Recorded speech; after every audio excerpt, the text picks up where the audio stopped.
Hey, everybody, welcome back to another edition of the 6-5 Podcast, Insider Edition, live from the road. Well, I'm live from the road with Mr. Patrick Moorhead. How's everybody doing out there? Pat, you are not here with me, but I'm at an event. I traveled, I got on an airplane, and by the way, it was spectacular.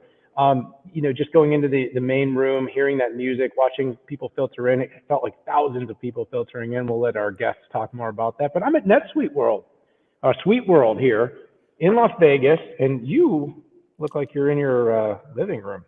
I know. Daniel, I'm supposed to be there sitting in another room next to you, safely distancing. And I have to tell you what, I watched the keynote and also the run up to the keynote for Suite World, and it looked like it was rocking on the floor. And, I know you're going to remind me of this later, but I actually missed going to events. So there we have it. It's on record. It's on video. It happens to all of us. I mean, if we get back to traveling every week, we're going to be clamoring to be back at home. But after a couple of years of being pent up, I was looking for an airplane to take me anywhere. So exciting show today, Pat. We've got an insider edition from the road. At least I'm, like I said, from the road. And it's at Suite World here. And we've got two extremely intelligent and fun guests. We've got Mr. Evan Goldberg and Mr. Jason Maynard joining us from the show. Gentlemen, hello, esteemed friends with great hair. Appreciate you guys joining us here on the 6-5 Insider. Great to be here. Awesome to be here. Glad you made it. Yeah, there is something about the lack of hair and beard. And by the way, guys, up until last year, I was pretty much hairless. And I just decided, it's time to do a comb over. So here we are. Let's talk NetSuite Suite World. Yeah, so I'm gonna dive in here in a minute and give the gentlemen a chance to introduce themselves. I do want to do a quick little disclaimer for our show. The 6-5 Podcast, big on analysis, small on the news, and we love bringing guests and top leaders from some of the most prolific tech companies in the world. This show is for information and entertainment purposes only, and so while we will be talking about publicly traded companies, with publicly traded company executives, please do not take anything we say as investment advice. Mr. Evan Goldberg, founder of NetSuite, Executive Vice President of Oracle, and Mr. Jason Maynard, Senior Vice President, Global Field Operations. Love to get a quick intro from the both of you. Evan, I'm going to let you go first. Okay, well, you said it. That's all I am. That's it. It's just a few letters. No, yeah, I founded NetSuite with Larry Ellison about 23 years ago. And, we're 27,000 companies strong and just so excited to be talking to a bunch of those customers here, for the first time in person in a long time. Excellent. Great to have you. Jason? Yeah, like I said, I'm Jason Maynard. I've been with Oracle NetSuite now for 6 years, so it's been an exciting run, and the last few years, a lot of change, obviously, with everything that's gone on. But it's so great to have a live, in-person, human. I learned this word the other day, IRL. I guess it means in real life. So I guess this is like an IRL thing. I had no idea what it was. I thought it was like some racing league or so. I've been very confused for a long time. So I dig the IRL. Like, we're back with humans again. I'm going to say I may have given a couple hugs. So, it's been a crazy event. It's been pretty crazy. Hey, as long as everybody's comfortable with that whole hugging thing. I mean, I walk up to everyone like handshake, hug, high five. What's the deal? Are we doing elbow bump still? Look, we've got about 15 minutes of your time. We know you're super busy. You got a handful of questions. I want to start you out with a bit of one that's just, I think, Pat, you and I both really wanted to hear the positioning and having the chance to have you both here. When Oracle talks about the SaaS and the cloud suite, they often talk about Fusion and NetSuite together. So just as a quick sort of trivia question for everybody out there in the crowd, I want to get you guys to just say, when you look at Fusion versus NetSuite, how do you guys break that down for people to give them a quick, simple response? Yeah, well, I mean, we're quite sure that there's no single application that can work for every size business. And, NetSuite is really laser focused on these fast growing small and medium sized businesses that outgrow sort of their initial packaged software application. And Fusion is very focused on extremely large organizations that are, globally diverse.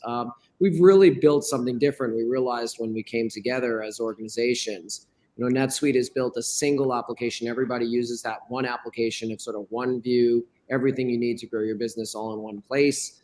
Fusion is a series of applications, supply chain, financials, customer, HR, that all, really independently can work for an entire sort of, large division of a multinational organization, but, tie those things together. So, there really isn't a ton of overlap.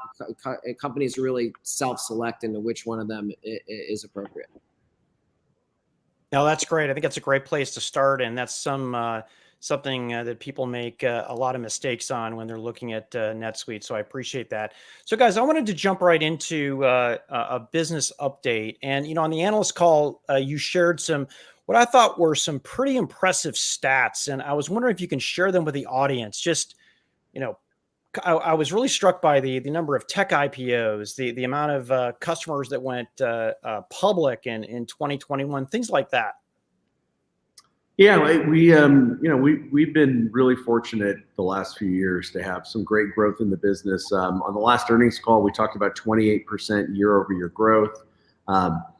We were acquired roughly 5 years ago. It's coming up, I think, the anniversary here when the transaction closed. And so we like to look at the metric of when we were acquired. We had roughly 11,000 customers, and now we're over 27,000 customers.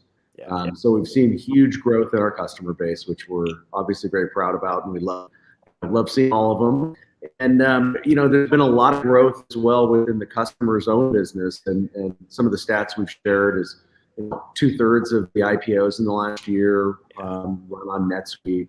We've seen hundreds of companies go public on the platform, so it's kind of cool to see them become fast-growing now publicly traded firms on their own, and so we're humbled to be part of their growth. And I think it's kind of a testament. We focus a lot on, like Evan said, those fast-growing small, medium-sized companies, and it's super great to see them then graduate and go to the public markets. Yeah, I just can't believe it. I mean, how many? I mean, you guys must be doing something right there to have that impressive view. Yeah, Pat. Well, they're doing that's all. Yeah, that's a good point, Jason. I was actually going to say I want to ask Jason, because he's got the Wall Street background. I wanted to ask, how much did the crazy SPAC year add to number of public companies? I want to ask. Maybe we'll talk offline about that. Just curious how many of them may have been SPACs, Jason. There were a handful of SPACs. There were a few. There were the SPAC mania over the summer definitely created some funny meetings where you'd meet with somebody and they'd be like, okay, we need to get our financials implemented in 62 days because that's when we're going out. And so, that's calmed down a little bit. So it's not as crazy as it was maybe 5-6 months ago. Yeah, absolutely. So, I was listening to Evan, a great keynote today. Really enjoyed it. You made me laugh a couple of times. I was like, he's got a nice kind of mix of wit and humor, a little charm, some products and technology, putting it all together. I guess it's like a pro. You've probably done this before. First time? 10th Super Bowl. Yeah, no, I could tell you're very comfortable, and this audience is super engaged and connected with you guys. A lot of loyalty, these mid-sized companies, and of course you have up and down from there, but you can definitely tell they're building on NetSuite. And part of building on NetSuite, by the way, I really took away was, just extensibility. Obviously you went from NetLedger in the earliest days to NetSuite, and you talked a lot about platform today, which really is all about giving these customers more of what they need as they extend, whether that's, the analytics side, whether that's, the AI and ML technologies that you're building out and other things. I'm kind of curious, what's driving your decision-making, in terms of how you're deciding to build, grow, pick the areas to go in? You can't address everything at one time. So what's driving you? What's your guiding light? Yeah, and I mean, the first thing is just going out to customers and asking them, what's on their mind, what's, taking up their time, that they'd rather be doing something else. That really was the genesis of SuiteBanking, is that, we heard from our customers, I'm spending a lot of time on these manual, banking tasks. And then really, if we can get them spend less time on that and focus on sort of what's strategic for their company, that's where some of these more advanced products like the NetSuite Analytics Warehouse can come in, where you can now start thinking about, how can I use all this data I have in my business sort of more strategically to help me make decisions and grow? So, again, it's just talking to the customers, hearing what they think will help them, and then trying to sort of operationalize it across, really a bunch of different industries. A lot of the stuff that we're announcing applies from everything from retail, manufacturing, wholesale distribution, all the way to, not-for-profits. Yeah, maybe we can do the double click on the analytics warehouse while we're here. You extended NetSuite Analytics, and is this another example of how you're working closely with Oracle? And listen, you and I had chatted previously and got the rundown, but just curious, what problem is it solving for customers? Well, just the explosion of data, including in their business. So many companies now, are running big parts of their business on the internet, online, and they're getting just this massive data coming in. Being able to sort of correlate across your different domains of data, that's what it's all about. So if you have an internal system that tracks how people are using your technology, and then you can correlate that to how much they're paying you, that could definitely help. No, I appreciate that. And also, I think showed, incremental value of what Oracle does on top of that. Yeah, I mean, we are being really methodical about extending the NetSuite platform with other Oracle technology. It started with our planning and budgeting capabilities that came from Oracle's planning and budgeting cloud service, and this is sort of the next one. And we're, being really intentional about, making sure we have everything in place. And Jason can wax eloquent about this, I know, so that they're successful with all this different technology. I mean, we don't want them to just have, just this hurricane of new technology that they have to figure out how it works with NetSuite. Yeah, I actually want to wax poetic on something else though, and I'll take either of you. But as I was listening, and you kind of started alluding to, Evan, the SuiteBanking announcement, and that one was one that really caught me. The first thing I said to myself is, look, you just see the rise of the Squares, the PayPals, of course, have had a ton of growth, but you also see like the SoFis and the Robinhoods, and just the fintech phenomenon that's going on right now. And I have to imagine lots of businesses are starting to think about this. Are we running business differently? I mean, on the most extraordinary side, it's like, are we taking Bitcoin for Tesla, right? I mean, but we're starting to hear about these kinds of things where companies are rethinking the whole platform, how they bank, the integration of real fintech and modernization. And, SuiteBanking, to me, the automation of SuiteBanking, I mean, some of it's traditional, some of it's just handling and automating everyday tasks, but it seems to me that you guys are kind of starting to think about, at some point in the future, the way companies are going to integrate and operate and function with banks is going to be fundamentally different. Yeah, I think you kind of bring up I think a very interesting point, which is when we looked at SuiteBanking, we took the power of the Suite idea and said, how do we apply it to this area of fintech to bring it into ERP? So we didn't try and just bring one point product to market for, say, AP automation or AR automation. Really had a platform, unified suite approach. And so, yeah, we're doing the what you call sort of the blocking and tackling, AP, AR processes, improve transaction reconciliation, hopefully save time and money for our CFO friends, make it easy for them to do that. But at the same time, we envision that we're going to be able to plug in a wide range of interesting products. And so, we obviously are working with HSBC from a financial services standpoint. There'll be other banks that can plug in.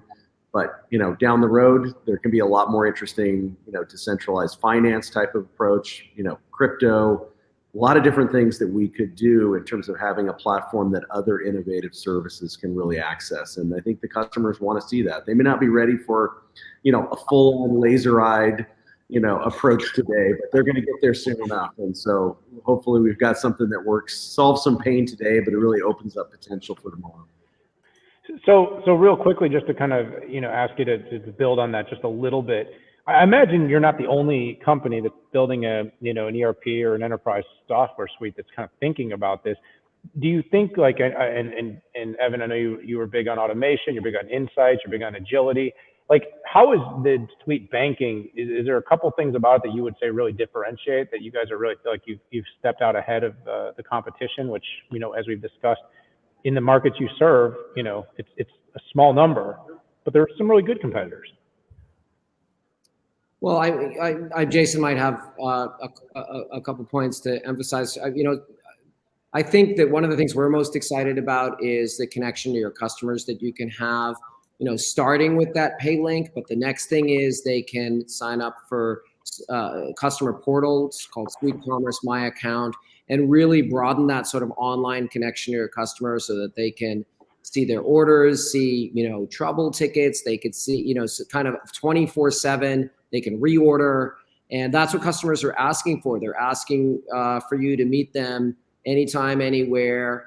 And so that, I think that kind of the broad footprint that we have as a suite, we can deliver that customer experience. It starts with that sort of banking AR connection, but then broadens into a much deeper online connection with your customers. No, that's good. And I have to tell you, as a small business person, anything you can do to enhance even getting paid quicker is an incredible thing, and particularly when you're a startup and some of the IPO customers. I mean, having cash flow is vital. So guys, I wanted to last topic here are customers, and one thing I was struck in the keynote were your customers seemed pretty energized and excited to be there. I watch a lot of events, and sometimes it's like watching a wooden Indian, but the customers really seemed excited to give their stories. And that's sometimes hard to pull out from them. We saw ClickStop, talked about Make-A-Wish, Love Pop, Modsy, and I know you love all of your customers the same, but I'm curious, any big stories that were super, super exciting that come top of mind? Jason, you got one? I'm biased. I love the Lovesac guys, and I've had a Lovesac in my office for 5 years. I got a couple on order coming into the house, and I think they make built-in stereo. Yeah, and I already hit them up to see if I can make sure I can claim my inventory to get one of the ones with the built-in stereo. But what I love about their story is, they've been with us for a while, but they've also had to change their business. They grew dramatically. They actually re-implemented at one point, and they have been a great poster child for a company that has had a lot of change, evolved their business model, and really kind of taken advantage of the capabilities of the suite. So I always think that one's kind of cool. Evan, I don't know if you got to interview them all. So I would just throw a shout out for Modsy, because we've been talking for years at Suite World about product companies becoming service companies and service companies becoming product companies, and they do it all.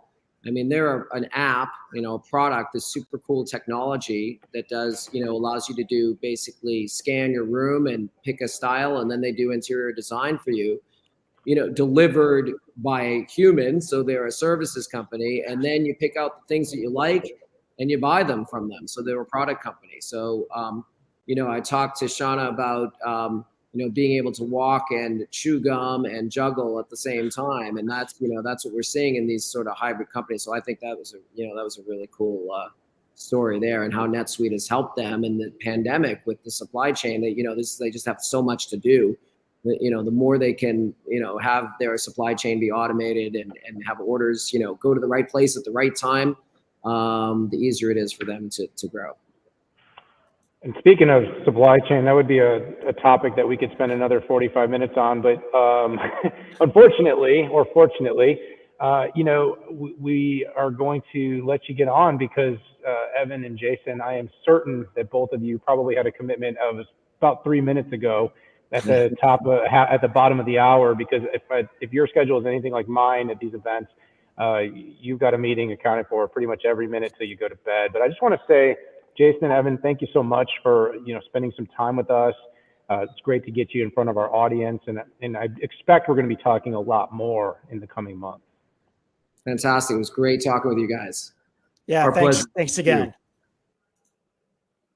Yeah, that's a great conversation, man. I am really fascinated. Like I said, I've been following the growth, Oracle's cloud business. We've talked a lot about it. That's a big piece of that growth. And we look at those mid double-digit growth rates. I've said it in some of my pieces that I've written on MarketWatch and other places. You're talking about 20s and 30% growth in enterprise software. NetSuite's really been fundamental. And you're also talking about serving that small and mid-sized and growing enterprise, these startups, these IPOs. I mean, Pat, it's just in the right space. It's doing the right things, and it's competing at the right altitude. So really impressive. And the guys everybody just met out there, those are the guys. Those are the guys, among them and a large team that they work with that are leading the charge. Yeah, I think it's just so much fun. You always wonder, hey, how do these up and coming smaller companies, how do they run their business, and what tools do they use? And I think we just found our answer. And I'm a little embarrassed that it took me this long to figure this out. But no, really cool stuff that's going on. And I think it's really important for people to understand too. NetSuite doesn't exist to be a feeder to Fusion. That's something that people get wrong all the time, that I think I'm going to have to correct all the time. Well, as analysts, that's our job. We talk to the market, we set them straight. But Pat, exactly. At this point, we got to close down the show. So thanks again to Evan, Jason, the whole team at NetSuite and Suite World for hosting us, allowing us to do this show. Thanks for getting us back live and in person. Can't wait to go to Las Vegas airport and fly home. That's like the only part I'm really dreading. But I want to say thanks to our audience. Thanks to everybody out there. Hit that subscribe button, share it with your friends. We've got lots of great insider editions here on the pod. And of course on the video, join us on YouTube. As always, I'll suggest send that negative feedback if you have any to Pat, and all the good stuff, send my way. But for this episode of the 6-5 for insiders, Pat, we got to say goodbye. So why don't you say goodbye? Take care. Take care, everybody. Love you guys.